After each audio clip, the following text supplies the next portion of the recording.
Flashback.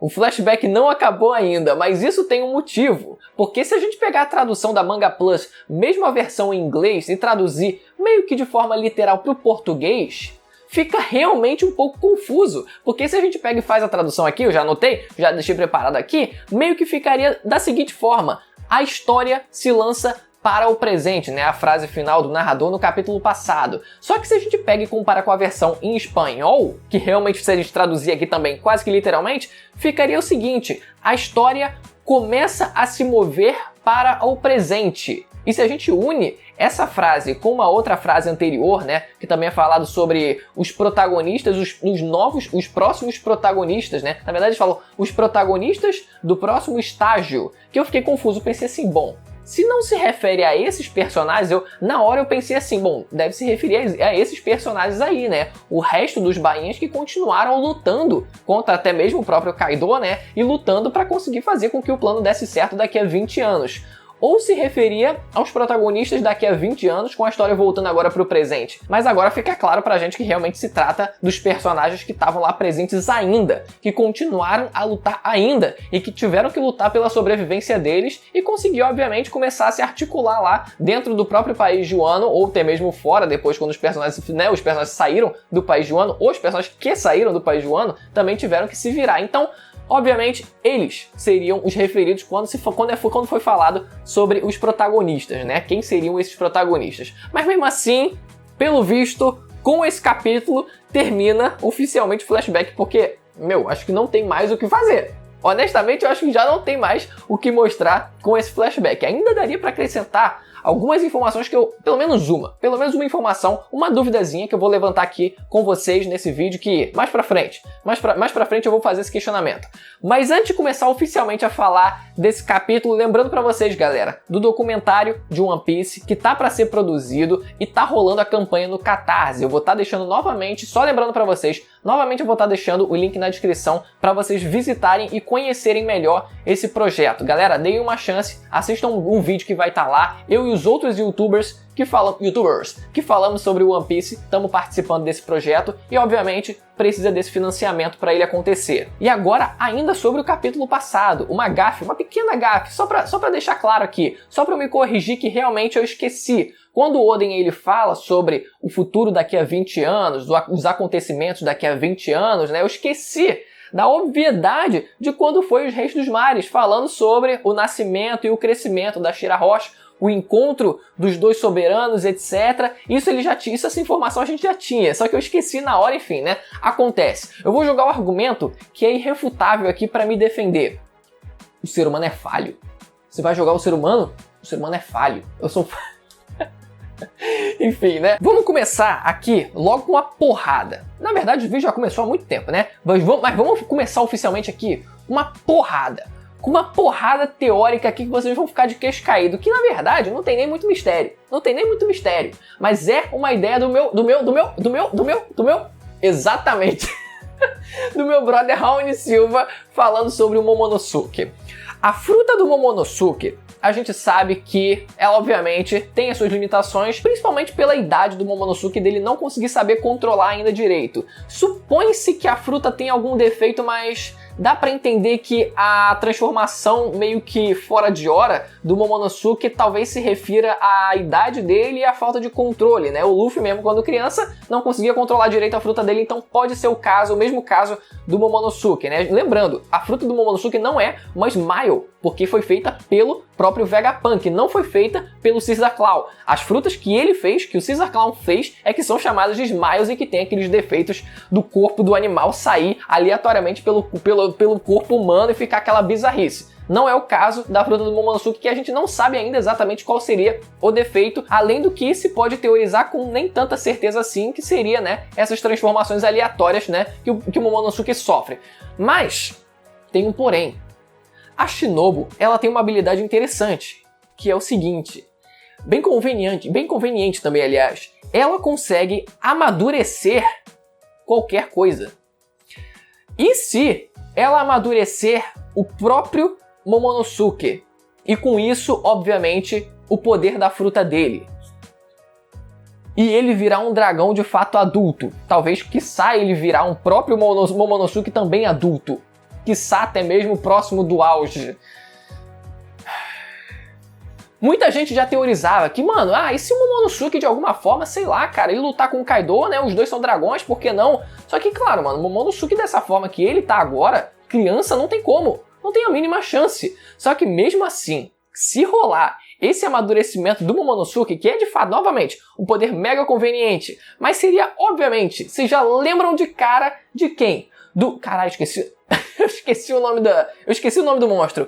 Yu-Gi-Oh! Vocês lembram do dragão bebê? Acho que era esse o nome, né? Dragão bebê com o mago do tempo, virando dragão milenar? Lembram dessa epicidade? É algo épico, se chama epicidade.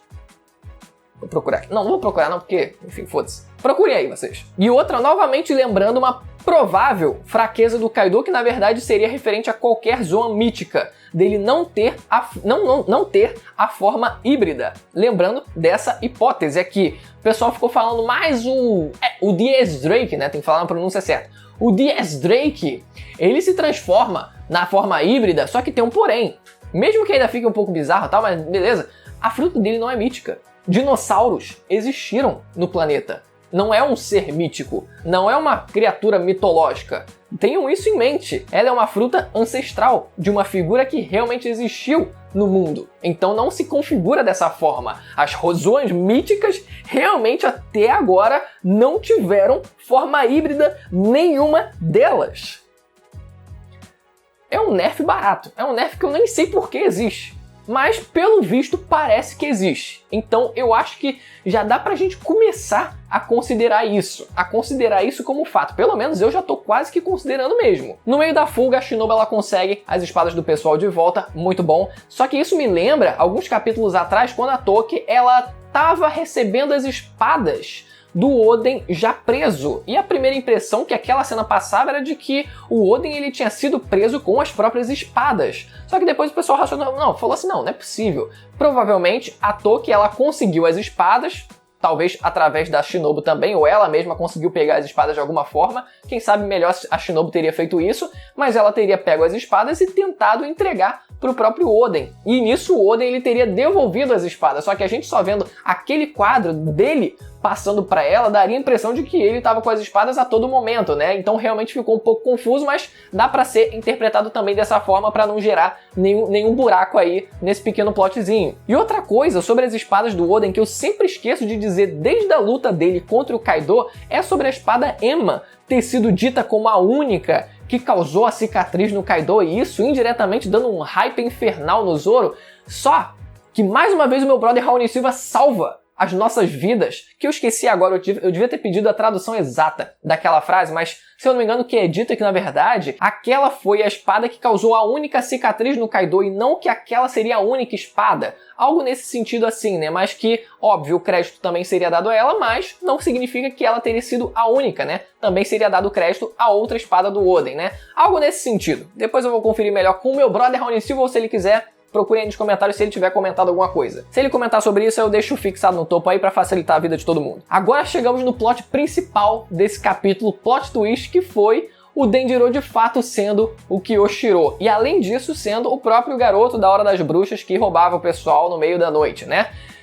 O pessoal já ficou, mas o anime tava certo, o anime nunca mente. Beleza, eles podem, sei lá, mano, ter consultado o Oden ou o Oda, na verdade, eu confundo os nomes. Ou eles simplesmente podem ter deduzido o óbvio. A primeira impressão que eu tive quando a justificativa dada foi de que ele ficou com tanta raiva que a expressão, que a formatação facial dele mudou, eu fiquei... A expressão que eu tive foi... Eu fiquei... Que? Não, cara, como é que pode?